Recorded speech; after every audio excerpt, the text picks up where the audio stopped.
देखिए हर खबर यहीं पर, सब्सक्राइब कीजिए TV9 भारतवर्ष। मकरंद काले मध्य प्रदेश से ही हमारे साथ मौजूद हैं और भोपाल से ही हमारे साथ देवाशीष भी मौजूद हैं और वो मध्य प्रदेश की जो कहानी बयां कर रहे हैं। मकरंद काले, ग्राउंड रिपोर्ट्स आपके पास क्या आ रही हैं? क्योंकि अभी तक एक तरह से जो अनौपचारिक रुख मध्य प्रदेश की सरकार का नजर आया है वो तो यही है कि जो कुछ हॉटस्पॉट्स हैं उनमें लॉकडाउन आगे बढ़ना चाहिए। क्या स्थिति नजर आ रही है? किस तरह की डिमांड्स आज होंगी मध्य प्रदेश की तरफ से इस मीटिंग में?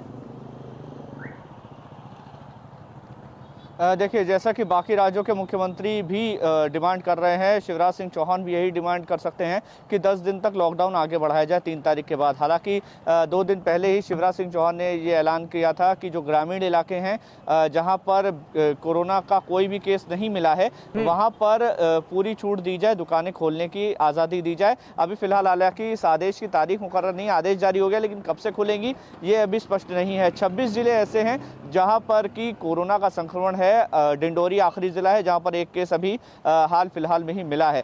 बाकी जितने भी बचे हुए 26 राज्य हैं वहां पर कोरोना का संक्रमण नहीं है। वहां के ग्रामीण इलाकों से शुरुआत की जाएगी कि वहां पर थोड़ी बहुत छूट दी जाए। हालांकि पूरी तरह से प्रतिबंधित रहेंगे वो जिले राजधानी भोपाल समेत इंदौर, उज्जैन, खरगोन, धार, बड़वानी और जबलपुर हैं जिनको पूरी तरह से फिलहाल लॉकडाउन ही रखा जाएगा। ये पूरी तरह से रेड जोन में है क्योंकि यहाँ पर संक्रमण अभी फैल रहा है। खास करके इंदौर की बात करूं तो इंदौर में हालात काफ़ी बेकाबू हैं। प्रशासन की तरफ से पूरी कोशिश ज़रूर की जा रही है, चाहे वो भीलवाड़ा मॉडल इस्तेमाल किया जाए या फिर प्लाज्मा तकनीक से अब इलाज करने की शुरुआत हो। लेकिन अगर इंदौर की बात करूँ तो वहाँ पर करीब 1200 के आसपास कोरोना पॉजिटिव केस मिल चुके हैं और 60 के।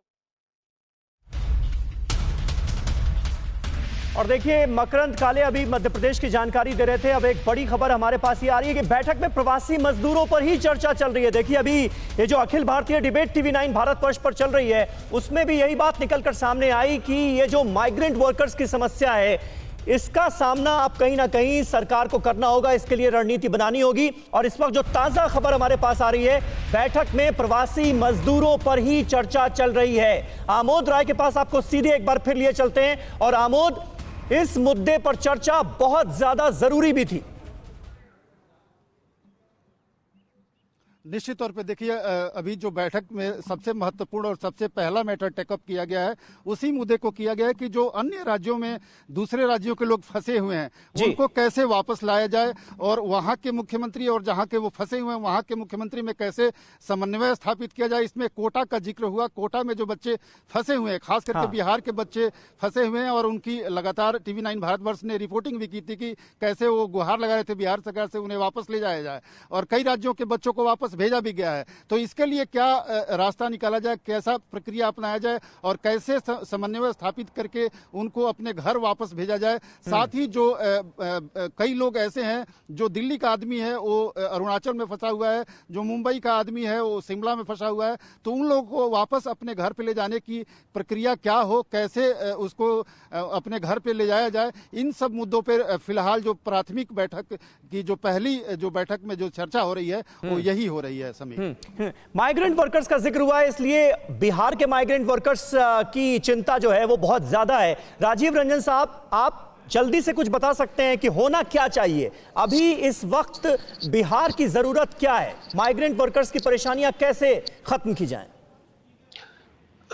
देखिए, हमारा ये मानना है कि जिस तरह से बिहार सरकार ने जो प्रयत्न किए हैं, चाहे वो बिहार फाउंडेशन के माध्यम से देश के 12 शहरों में 55 से ज्यादा राहत शिविर चल रहे हैं, उनके अकाउंट में आपको आपके करस्पॉन्डेंट ने बताया कि 15 लाख लोगों को पैसे भी भेजे गए हैं। लेकिन मैं एक बुनियादी बात कहना चाहूंगा कि संघीय ढांचे में क्या जो बिहार से गए मजदूर, चाहे वो मध्य प्रदेश में हो, चाहे वो हरियाणा में हो, पंजाब में हो, महाराष्ट्र में हो, गुजरात में हो, वहां की अर्थव्यवस्था को संवारने में उनकी कोई भूमिका है या नहीं है? कोटा में अगर हमारे छात्र हैं तो राजस्थान की अर्थव्यवस्था में बिहारी छात्रों ने काफी महत्वपूर्ण योगदान दिया है। और संकट के समय राज्य सरकारें अपना पल्ला झाड़ ले और उनकी मदद करने के बजाय उनको इस जुगत में लग जाए कि किसी तरीके से उनको उनके राज्य में भेज दिया जाए, तो लॉकडाउन की जो मूल भावना है उसके प्रतिकूल ये आचरण है। यानी और आप इसीलिए राजीव रंजन जी ये immigrants कह रहे को हैं कि जो छात्र या जो माइग्रेंट मजदूर जिस राज्य में फंसे हैं उन्हीं राज्य सरकारों को उनका ध्यान रखने की जरूरत है, ना कि उनको उनके राज्य में भेजने की जरूरत है। ईमानदारी के साथ ध्यान रखने की जरूरत है, और ये मान करके कि हिंदुस्तान के वो नागरिक हैं, एक राज्य से दूसरे राज्य में अगर गए हैं तो उन राज्यों की सेहत को सुधारने में उन्होंने काफी काम किया है, और इसीलिए ये जिम्मेवारी उनकी बनती है। ठीक है। फिक्र आपकी, सोमवार से शुक्रवार रात 9 बजे सिर्फ TV9 भारतवर्ष पर।